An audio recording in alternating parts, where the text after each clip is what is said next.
नमस्कार, मैं पत्रकार कार्तिकेय सोनी आज अहम मुद्दों पर बात करने वाले हैं। आज हमारे साथ राघवेंद्र जी, उनसे कुछ बात करते हैं। जैसे कि पश्चिम बंगाल में आज भारतीय जनता पार्टी की हर्षोल्लास से जीत हुई है, उस मामले में बात करते हैं। पहले तो आपका आज के पॉडकास्ट में बहुत-बहुत स्वागत है। जैसे कि आपको बता दें, आज पश्चिम बंगाल में जो भारतीय जनता पार्टी सरकार बनी, उस पे आपका क्या कहना है? क्या आपको लगता है कि काफ़ी अच्छी तरीके से इसमें जीत हुई है और कहीं न कहीं जीत बनती भी थी इसमें? तो हमारा सभी देशवासियों को नमस्कार और मैं आपके साथ हरिओम राजपूत। और हम आपको बता दें, मेरे अनुभव के अनुसार मैं सोनी जी आपको बताना चाहूँगा कि जो भारतीय जनता पार्टी की जो पूर्ण मोहब्बत से जो सरकार जो बनी है, बहुत ही अच्छी सरकार बनी है। और मैं आपको बता दूं, कहीं ना कहीं माताओं बहनों के आशीर्वाद से यह सरकार अच्छे से बनी है। जैसे कि भारत की सरकार को हम बात करूँ, उत्तर प्रदेश की बात कर रहा हूँ। उत्तर प्रदेश में जिस तरीके से माताओं और बहनों को जिस तरीके से आदर और सम्मान दिया जाता है, उसी सम्मान को देखते हुए आज पश्चिम बंगाल में भी सरकार बहुत ही पूर्ण बहुमत से बीजेपी सरकार बनाई गई है, जिसको डबल इंजन की सरकार भी कहा जाता है। ममता बनर्जी जी हैं, उनका एक कथन था कि 2026 में आपको यमुना पार करेंगे। मतलब यमुना पार इन द सेंस, मतलब जैसे मोदी जी का एक कथन रहता कि अब की बार मोदी जी की सरकार, ऐसे इनका एक कथन था कि आपको यमुना पार करेंगे। और आज वो कथन कहाँ है जब भारतीय जनता पार्टी की इतनी जीत हुई है? अच्छा, बात वो सही है कि उस तरीके से भारतीय जनता पार्टी की अगर बात करो तो इस मुद्दे पे तो मेरे को जानकारी नहीं है सोनी जी। और अगर थोड़ा बहुत अगर आपको जानकारी, थोड़ा हिंट दे दीजिए अरे, कि इसमें मामला ये था कि जैसे हुँ। ममता बनर्जी जी की एक जो खास सांसद हैं, जो उनकी लोकप्रिय सांसद हैं, युवा सांसद हैं, उनका नाम तो अभी नहीं याद है। तो उन्होंने एक कथन बोला था, मोदी जी आपको इस मंच से एक बात कहना चाहेंगे कि अब की बार 2026 में आपको यमुना पार करेंगे। यमुना पार करने मतलब आपको पूरा कलकत्ता, क्या पूरे इंडिया से ही आपका नामो-निशान खत्म कर देंगे। ऐसा कुछ कथन किया गया था इसमें। जिसके बाद जब आज सरकार बनी तो मोदी जी का इस पे कथन ये आया है, इसमें कुछ न्यूज़ चैनलों के थ्रू उन्होंने बताया है कि मैं इस कथन पे कुछ बोलूँगा तो नहीं। मतलब उनका ये कहने का था कि ये जो कथन बोला गया था कि हाँ, जो आपको यमुना पार करेंगे, इस पे वो कुछ नहीं ख़ास नहीं बोले, लेकिन उन्होंने ये कहा कि अब वो कथन कहाँ है आपका, जब मेरी जीत हुई।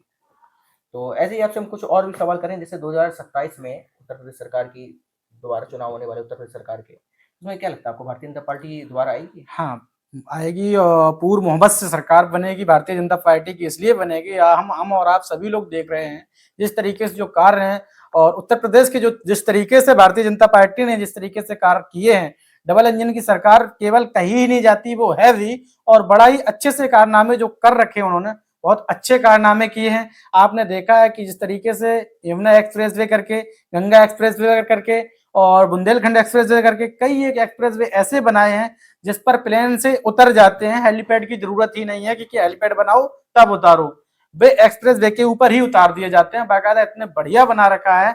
और हम आज डायरेक्ट, यानी कि जो आप लोगों ने देखा होगा, जो 597 किलोमीटर का जो गंगा एक्सप्रेस वे भी मोदी जी ने उद्घाटन किया है कुछ बीते दिन पीछे, तो आपने खुद देखा कि किस तरीके से उद्घाटन किया गया।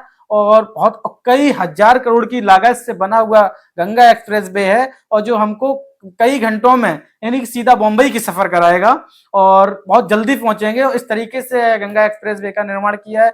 तो हमारे उत्तर प्रदेश में ही आके मोदी जी ने उसका उद्घाटन किया है। हमको इस चीज का गर्व है और समझ सभी यूपी वासियों को इस चीज का गर्व भी होना चाहिए। यहाँ पर राम मंदिर का भी निर्माण कराए।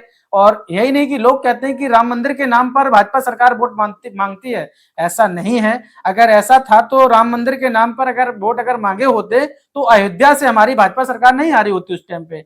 लेकिन कहीं ना कहीं छोटी मोटी त्रुटियां हो गई होगी, लेकिन उस जगह से हार गई है। लेकिन ऐसा नहीं है, फिर आगे चल के पूर्ण मोहब्बत से 2027 में फिर से भाजपा सरकार ही बनेगी।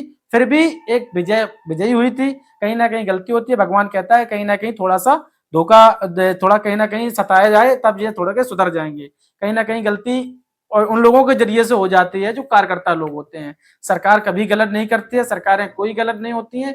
जो उनके कार्यकर्ता हैं वो सोचते हैं कि मुझे इसका मिल जाए, उसका मिल जाए। अब मान लो रनवे हाईवे का अगर पूरा आपको दे दिया जाए ठेका, और ठेका मिले 33,000 करोड़ का, उसमें लगाया जाए 2,000 करोड़ भी, तो कहाँ से चल जाएगा, आप बताइए। अच्छा, जैसे आज मैं भारतीय जनता पार्टी के कार्यालय और ये जो कार्यालय बना हुआ है, उसमें कार्यकर्ताओं से आज हम मिले थे, उनसे कुछ बातचीत हुई, उसमें उन्होंने ये बोला कि जो ममता बनर्जी जी हैं, उनका कहना है कि जो कलकत्ता पश्चिम बंगाल में बिल्कुल भी किसी भी प्रकार का अपराध नहीं है, अपराध मुक्त है।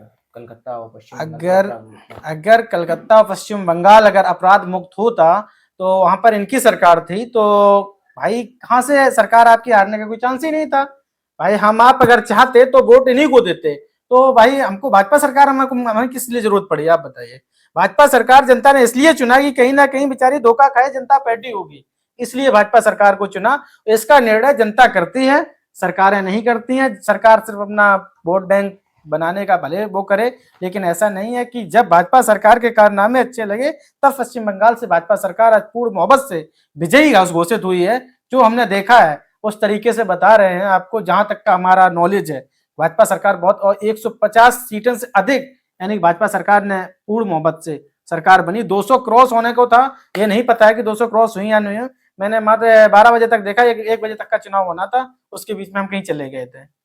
अच्छा, उत्तर प्रदेश सरकार के ऊपर भी कुछ अहम बातें कर लेते हैं। जैसे आपने कहा भारतीय जनता पार्टी ने काफ़ी अच्छे कार्य किए उत्तर प्रदेश सरकार में भी, भाजपा सरकार है और केंद्र में भी भारतीय जनता पार्टी सरकार है। तो उत्तर प्रदेश सरकार में जैसे अखिलेश यादव जी थे, तो अखिलेश यादव जी ने भी काफ़ी अच्छे कार्य किए, जैसे डायल 100 दिया, मेदांता हॉस्पिटल दिया, काफ़ी ऐसे अच्छे कार्य थे। उन्होंने स्टेशन भी बढ़िया-बढ़िया स्टेशन बनवाए। तो आज उनकी सरकार क्यों नहीं है और क्या लगता है आपको 2027 में उनकी सरकार बन सकती है? अच्छा, उनकी सरकार सबसे बड़ा आपका सवाल ये है कि उनकी सरकार क्यों नहीं है। उनकी सरकार इसलिए नहीं है क्योंकि उनकी जो सरकार में मान के चलिए हमारे 9 वर्ष पूर्व हो चुके हैं। भाजपा जनता पार्टी को 9 वर्ष पूर्ण हो चुके हैं। 9 वर्षों में इन्होंने जो कारनामे जो किए हैं, जो सरकार ने जो कार्य जो किए हैं, देखा जाए तो बढ़िया सुरक्षित महिलाएं चल सकती हैं, सुरक्षित हम लोग चल सकते हैं। दिन को दिन समझो, रात को भी दिन समझो, चाहे आप दिन में चलो चाहे रात में चलो, बिल्कुल गुंडा अपराध बिल्कुल भी नहीं है। जो गुंडे थे वो जेल के अंदर है बाकायदा। अगर अपराध जरा सा भी है भी, अगर कहीं से भी, अगर सोशल मीडिया हम और आपके बीच में है, और भी हर इंसान के पास स्मार्टफोन है आज के युग में। जब देखा जाए, जब सपा सरकार थी तो हर इंसान के हाथ पे स्मार्टफोन नहीं था।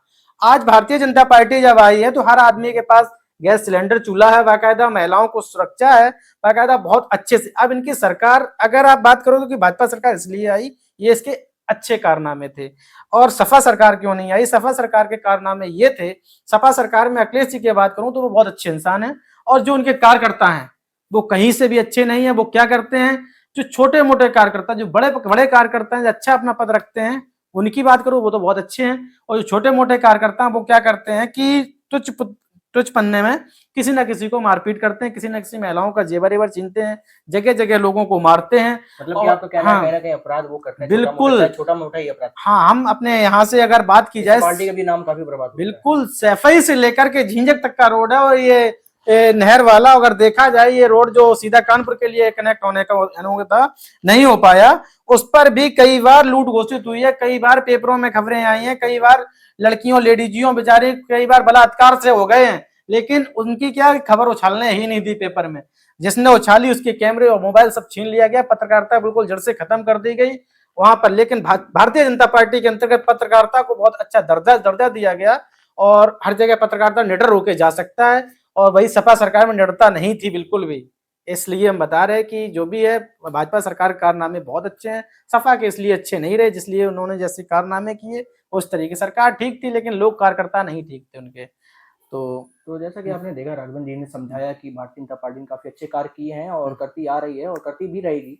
तो इसी से हमको लगता है कि आप लोग समझ गए होंगे, लेकिन इसमें कहीं न कहीं हमारा भी कहना है कि भारतीय जनता पार्टी, मैं एक पार्टी की नीतियों के ऊपर बात नहीं कर रहा हूँ, ना ही मैं मैं पार्टी से हूँ, लेकिन मैं एक आम तौर पे पत्रकार के रूप में एक बात करना चाहता हूँ कि जैसे अभी भाई साहब ने बताया कि समाजवादी पार्टी में जब खबरें चलाते थे हम लोग, किसी एक अहम मुद्दे पर खबर चलाते तो हम लोगों के कैमरे छीन लिए जाते थे, माइक भी छीन लिए जाते थे। आज ऐसा नहीं है और आज पुलिस प्रशासन भी हम लोगों का साथ देता है अगर कुछ हम लोग अच्छा कार्य करते हैं। देखिए, वो तो मैंने माना कि गलत कार्य करेंगे तो उसमें पुलिस प्रशासन हो या हम लोग पत्रकार ही साथी क्यों ना हो, चाहे कोई भी बड़ा नेता बना रहा है उसको बख्शा नहीं जाएगा।